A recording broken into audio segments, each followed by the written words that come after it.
बंजारन बहू। कमला एक बहुत स्वार्थी महिला है। उसने पैसों के लिए एक ऐसे इंसान से शादी की जो पहले से शादीशुदा और एक बच्चे का पिता भी था। कमला के पति को मरे हुए एक अरसा बीत गया है। अब वो अपने सौतेले बेटे वैभव के साथ रहती है। वैभव के दिल में अपनी माँ को लेकर इतना माँ के सामने एक शब्द नहीं बोल पाता। उसकी माँ जो कहती है उसको सर झुकाकर वही मानना पड़ता है। वैभव, तुमने अभी तक घर का काम क्यों नहीं किया? तुमसे कितनी बार कहा है कि सूरज निकलने से पहले तुम घर की साफ सफाई पूरी कर दिया करो। वैभव कुछ नहीं बोलता, चुपचाप सर झुकाए अपनी माँ की बात सुनता रहता है। तभी पास में खड़ा नौकर सुखराम कहता है, मालकिन, वैभव बाबा को रात से तेज बुखार है, इसलिए वो सुबह जल्दी उठ नहीं पाए। उनके बदले मैं घर की साफ सफाई कर देता हूँ। इसे कोई बुखार नहीं है। मैं इसे अच्छी तरह से जानती हूँ। ये सब काम न करने के बहाने हैं। सुखराम काका, बोल दो इसे, सारे घर का काम यही करेगा। और इससे समय पर अपना काम पूरा नहीं किया तो इससे आज का खाना भी नहीं मिलेगा।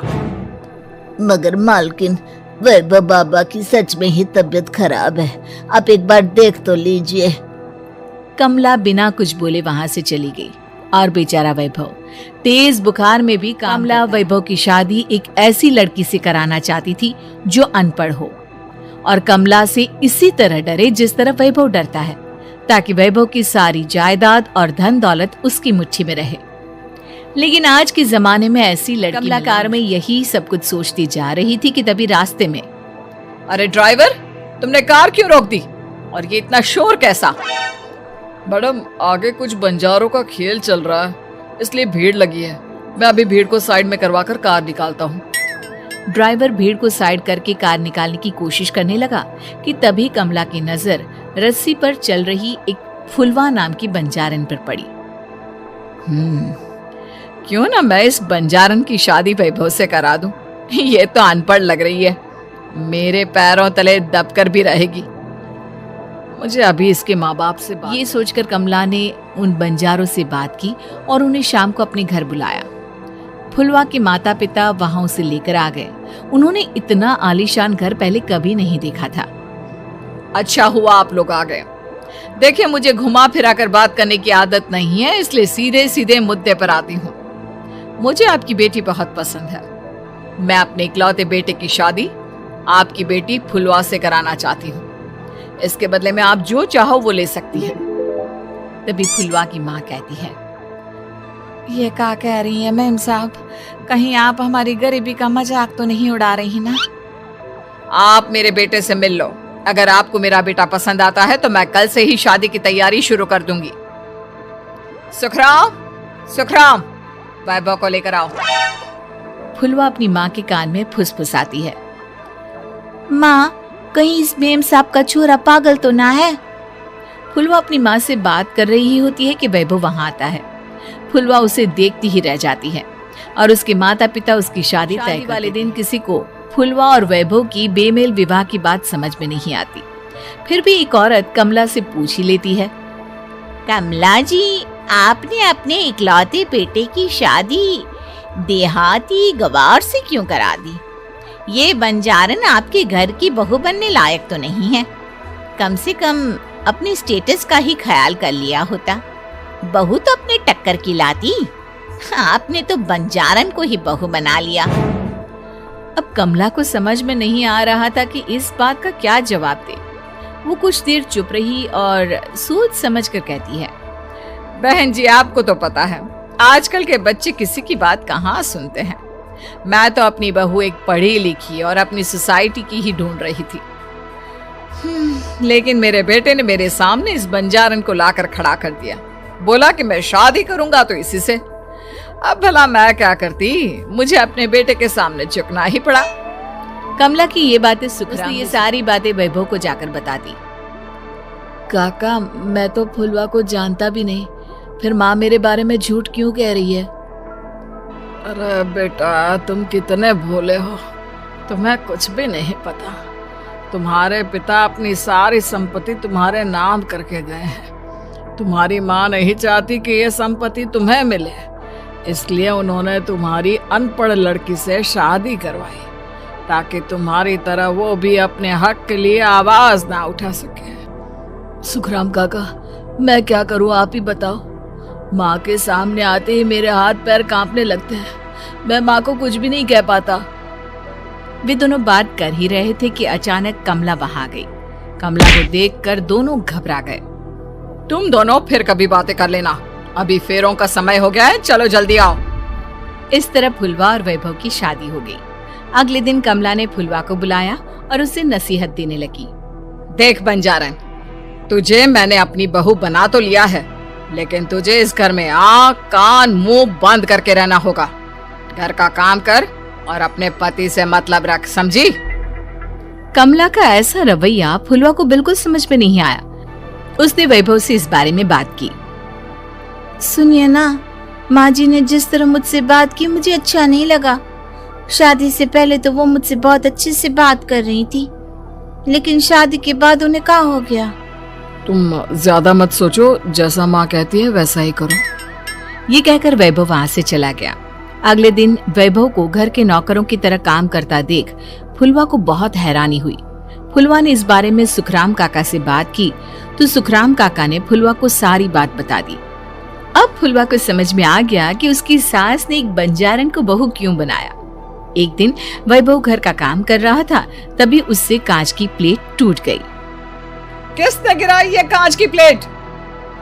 वैभव को वहां खड़ा देख कमला ने छड़ी से उसे मारना शुरू कर दिया। उसके पैर में कांच चुभ गया और खून बहने लगा, लेकिन फिर भी कमला उसे मारे जा रही थी। ये देखकर फुलवा ने कमला के हाथ से छड़ी छीन ली और तोड़कर फेंक दी। बंजारन, तेरी इतनी हिम्मत, तूने मेरे हाथ से छड़ी छीनी? कमला फुलवा को थप्पड़ मारने ही वाली थी कि फुलवा उसका हाथ पकड़ लेती है। ओ सस माँ, मैंने मॉम की गुड़िया ना समझ लियो। बंजारन, ईंट का जवाब पत्थर से देना जानती हूँ। आज के बाद मेरे या वैभव जी के ऊपर हाथ उठाने की सोचियो भी ना, समझी ससु माँ? ये कहकर फुलवा वैभव को लेकर वहां से चली गई। उसने वैभव के पैर पर पट्टी बांधी, उसके आंसू पोंछे। वैभव ने पहली बार किसी के दिल में अपने लिए इतना प्यार महसूस किया। अब फुलवा वैभव का हर काम में हाथ बटाती, उसका बहुत ख्याल रखती। इस तरह दोनों बहुत ज्यादा नजदीक आ गए। वहीं दूसरी ओर कमला सारी जायदाद अपने नाम करने की साजिश करने लगी। और एक दिन, वैभव, जल्दी बाहर आओ। कमला की आवाज सुनकर वैभव और फुलवा अपने कमरे से बाहर आ गए। जी माँ, आपने बुलाया? ये ले, इन कागजों पर साइन कर। वैभव कागजों पर साइन करने ही वाला था कि फुलवा वैभव के हाथ से पेन छीनकर कहती है, ना वैभव जी, आप इस पर हस्ताक्षर नहीं करेंगे। आओ बंजारन, मैं तुझसे बात नहीं कर रही। ये बात मेरे और मेरे बेटे के बीच की है। चुपचाप पेन दे दे, नहीं तो तेरी खाल उधेड़ लूंगी। सस माँ, बंजारन की खाल इतनी भी ढीली ना होवे कि कोई भी उधेड़ लेवे। जो यकीन ना आता हो तो देख ले उतार के। और हाँ, बंजारन जरूर हूँ, पर अनपढ़ ना हूँ। मन्ने भी पता है कि किसी भी कागज पर साइन करने से पहले उसे अच्छी तरह पढ़ लेवे हैं। पेन देती है या नहीं? ये कहकर कमला फुलवा को मारने आई तो फुलवा ने कमला को धक्का दे दिया और वो नीचे गिर गई। कमला डरकर वहां से भाग गई। अब फुलवा ने वो कागज उठाए और वैभव के साथ सीधा वकील के पास चली गई। वकील ने वो कागज देखे और फुलवा को बताया, वैभव के पिता की सारी जायदाद और संपत्ति वैभव के नाम है, लेकिन वैभव की सौतेली माँ इस संपत्ति को अपने नाम कराना चाहती है, इसलिए इन कागजों पर वो साइन करा रही थी। तो अब हमें क्या करना चाहिए वकील साहब? वकील ने फुलवा और वैभव को सब कुछ अच्छी तरह से समझा दिया। अब दोनों घर पर पुलिस को लेकर पहुंचे। कमला पुलिस को देखकर घबरा गई। आपके नाम की कंप्लेंट हुई है, आपको हमारे साथ थाने चलना होगा। कंप्लेंट? कैसे कंप्लेंट? आप अपने सौतेले बेटे पर बहुत अत्याचार करती हो, धोखे से सारी जायदाद अपने नाम करा रही थी। अब नहीं इंस्पेक्टर साहब, जरूर ये मेरी बहू की कोई साजिश है, इसने गलत कंप्लेंट की है। मैडम, शिकायत आपकी बहू ने नहीं बल्कि आपके बेटे वैभव ने की है। कमला वैभव का नाम सुनकर दंग रह गई। जिस बेटे ने कभी उसके सामने सर नहीं उठाया था, आज वही बेटा उसके सामने पुलिस को लिए आया है। वैभव, तुम्हारी इतनी हिम्मत कि तुम पुलिस को ले आए? हाँ माँ, मैं लाया हूँ पुलिस को, और मेरे अंदर इतनी हिम्मत कभी ना आती अगर फुलवा मेरा साथ ना देती। आपने बंजारन बहू को लाकर अपने ही पैर पर कुल्हाड़ी मारी है माँ। मैडम, आपकी बात खत्म हो गई हो तो चलो हमारे साथ। वैभव, मुझे माफ कर दो, मुझे थाने मत भेजो। आज के बाद मैं तुम्हें कभी नहीं मारूंगी, तुम्हें कभी परेशान नहीं करूंगी, मुझे माफ कर दो।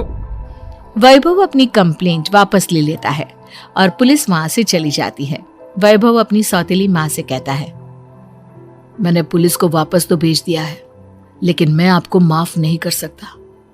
आपने बचपन से आज तक कभी मेरे सर पर हाथ नहीं रखा, हमेशा मुझे मारती रही, नौकरों की तरह बर्ताव करती रही।